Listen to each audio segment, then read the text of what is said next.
ఇక సూత్రధారులు తహసీల్దార్లే. Stamp duty scam వారి కన్సర్న్లోనే. నెపం మాత్రం అవుట్సోర్సింగ్ ఉద్యోగులపైన. స్లాట్ బుకింగ్తోనే స్కామ్ మొదలు. సీసీఎల్ఏకు ఒరిజినల్ చలానాలు, ఎంఆర్ఓలకు నకిలీ డాక్యుమెంట్లు, స్టాంపు డ్యూటీ వెరిఫికేషన్ లేకుండానే లావాదేవీలు 2021-22 సంవత్సరాల్లోనే అత్యధికం. ఇక చూసినామా, దొంగలంతనేమో తహసీల్దార్, ఎంఆర్ఓలు దొంగలు ఎంఆర్ఓలు అయితే ఎవరి మీద వీళ్ళు నెపం నెట్టింది? అవుట్సోర్సింగ్ ఉద్యోగులే దొంగలు అన్ని పెట్టిళ్ళు. ఎడమన్ మీ సేవా దుకాణంలో మొత్తం జరిగిన తతంగం అందరికీ తెలిసిందిగా జనగామ జిల్లాలో. చూద్దాం. ఇదా రైతులకు నోటీసులు అంట, మంచిగానే ఉన్నది. స్టాంపు డ్యూటీ స్కామ్పై ప్రభుత్వం వడివడిగా అడుగులు వేస్తున్నది. రాష్ట్ర వ్యాప్తంగా లావాదేవీలు చెల్లించిన స్టాంపు డ్యూటీ, చెల్లించాల్సిన స్టాంపు డ్యూటీ ఎంత అనేది పరిశీలిస్తున్నారు. ఇప్పటికే అనుమానం ఉన్న స్లాట్ క్యాన్సిల్ చేసుకున్న ట్రాన్సాక్షన్స్ డేటాను కలెక్టర్లకు అందించారు. కలెక్టరేట్ల నుంచి తహసీల్దార్లకు డేటా వచ్చింది. ప్రధానంగా హెచ్ఎండిఏ పరిధిలోని జిల్లాల్లోనే వ్యత్యాసాలు ఎక్కువగా ఉన్నట్లు గుర్తించారు. అయితే ఇది ఎలా జరిగింది, దీని వెనుక ఉన్నది ఎవరు, తహసీల్దార్లే అసలు సూత్రధారులా, ఇంకెవరైనా ఉన్నారా అన్న కోణంలో ఎంక్వైరీ జరుగుతున్నట్లు తెలుస్తున్నది. అయితే స్టాంప్ డ్యూటీ తక్కువగా చెల్లించిన కాలంలో పనిచేసిన తహసీల్దార్లు, మీ సేవా కేంద్రం నిర్వాహకులు, భూభారతి ఆపరేటర్లు ఎవరో సమాచారం ఇవ్వాల్సిందిగా ఎంఆర్ఓలకు కలెక్టరేట్ల నుంచి ఆదేశాలు అందాయి.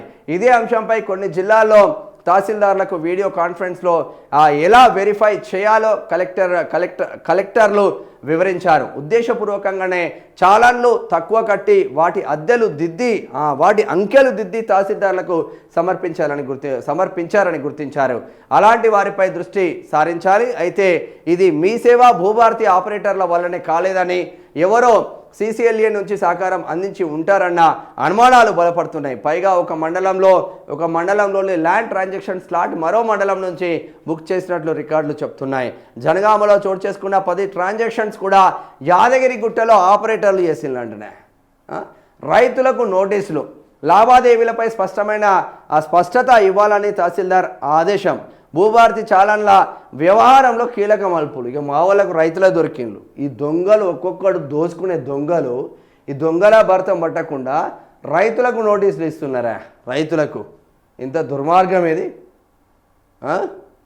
ఘోరమైన దుర్మార్గం కాదా ఇది? ఇదే ద్వారా చేశారు. ఎక్కువగా 2021-22 సంవత్సరాల్లోనే అత్యధికంగా ఉన్నట్లు రెవెన్యూ అధికారులు చెప్పారు. ఎవరున్నారు 2021-22? కేసీఆర్. ఈ అంశంపై లోతైన దర్యాప్తు చేస్తే తప్ప వాస్తవాలు వెలుగులోకి రావంటున్నారు. అంటే అప్పటి నుంచి ఈ స్టాంపు డ్యూటీ ఎగవేత భాగోతం నడుస్తుంది. అయితే మీ సేవా కేంద్రం నిర్వాహకులు, భూభారతి అంటే మీన్స్ ధరణి ఆపరేటర్లపైన మొత్తం స్కామ్ను నెట్టేసే అవకాశాలు ఉన్నాయన్న చర్చ జరుగుతుంది. అక్కడొక్కటి ఇక్కడొక్కటి. స్లాట్ బుక్ చేసేటప్పుడు అప్లోడ్ చేసే చాలాలలో వ్యత్యాసం ఉంది. జిహెచ్ఎంసీ పరిధిలోని ఓ జిల్లాలో 18 గుంటల లావాదేవీలకు స్టాంప్ డ్యూటీ 12,000 అవుతుంది. తహసీల్దార్ దగ్గర ఫైల్ డౌన్లోడ్ చేస్తే 12,000 చెల్లించినట్లుగా ఉంది.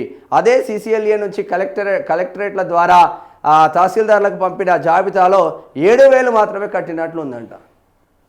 ఈడ 5,000 నొక్కిండ్రు. ఒక్కొక్క స్లాట్కు మినిమం 5,000 నొక్కిండ్రు. కలెక్టర్ దగ్గర జాబితా చూస్తే 7,000 కట్టినట్టే ఉంది.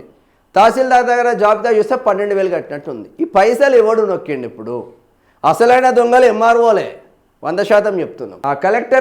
కలెక్టర్ ఆదేశాల మేరకు సదరు తహసీల్దార్ ఎంక్వైరీ ప్రారంభించాలి. స్లాట్ బుక్ చేసిందేమో రంగారెడ్డి జిల్లా గండిపేట మండలం హిమాయత్ సాగర్లోని ఓ మీసేవా కేంద్రం నుంచి, కొనుగోలు చేసిందేమో మరో జిల్లాకు చెందిన వారు.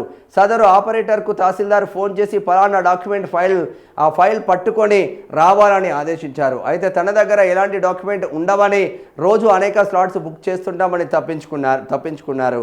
కొనుగోలు చేసిన వ్యక్తిని అడిగితే తాను సరిగ్గా డబ్బులు ఇచ్చానని చెప్పారు.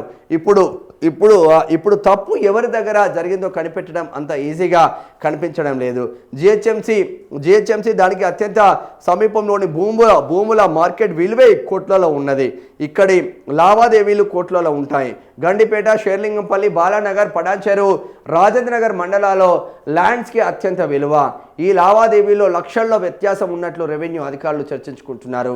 ఆ సిటీకి దగ్గర ఓ ట్రాన్సాక్షన్లో స్టాంప్ డ్యూటీ 70 లక్షలకు గాను 12 లక్షలతోనే సరిపెట్టాలన్న ఆరోపణలు వినిపిస్తున్నాయి.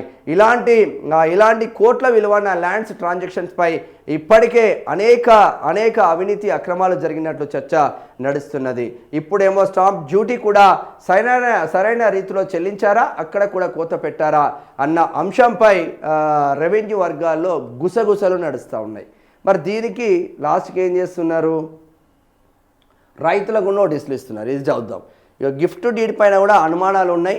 ఖజానా లూటి చేసింది ఎవరు, సిస్టంలో లోపమేనా? 100% లోపం కాదు, 100% లోపం కాదు. రైతులకు నోటీసులు, లావాదేవీలపై స్పష్టత ఇవ్వాలని తహసీల్దార్ ఆదేశం. భూభారతి చాలన్ల వ్యవహారంలో కీలక మలుపు. భూభారతి చాలన్లకు సంబంధించిన వ్యవహారంలో రోజుకో మలుపు తిరుగుతున్నది. ఈ కేసులో ఇప్పటికే తహసీల్దార్ సంబంధిత రైతులకు నోటీసులు జారీ చేసినట్లు తెలిసింది.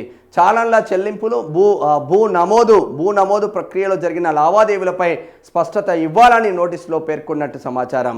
ఈ వ్యవహారంపై రెవెన్యూ శాఖతో పాటు పోలీస్ శాఖ కూడా దృష్టి సారించింది. సంబంధిత రికార్డులు, పత్రాల పరిశీలన కొనసాగుతుండగా అక్రమాలు తేలితే కఠిన చర్యలు తీసుకుంటామని అధికారులు హెచ్చరిస్తున్నారు. మొత్తానికి త్వరలో భూభారతి చాలన్ల వ్యవహారానికి సంబంధించిన పూర్తి నిజాలు వెలుగులోకి వచ్చే అవకాశాలు కనిపిస్తున్నాయి. జనగామ జిల్లాలో ఈ తతంగం ప్రస్తుతం తీవ్ర చర్చనీయాంశంగా మారి ఇంట్లో దొంగలంతా రెవెన్యూ అధికారులేనే. రెవెన్యూ అధికారులను పక్కన పెట్టి రైతులకు నోటీసులు ఇచ్చి కంప్యూటర్ ఆపరేటర్లు ఎవరైతే ధరణి ఆపరేటర్స్ ఉంటారో ధరణి ఆపరేటర్ల భాగస్వామ్యం ఉంటుంది. కానీ మెయిన్ దొంగలు రెవెన్యూ అధికారులే. ఈ తహసీల్దారులు రెవెన్యూ అధికారులే. వీళ్ళపైన చర్యలు తీసుకోవాల్సింది పోయి అసలైన పైన చర్యలు ఉండవు, కుసరుల పైన చర్యలు ఉంటావు.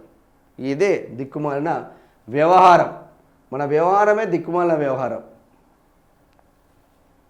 అది కథ. సూత్రధారులు తహసీల్దారులే అవుట్సోర్సింగ్ ఉద్యోగులపైన నెట్టేస్తున్నారు. ఇక మెల్లమెల్లగా కథం పట్టిస్తున్నారు. ఒక్కొక్కటి రైతులకు నోటీసులు ఇస్తారు సిగ్గు లేకుండా.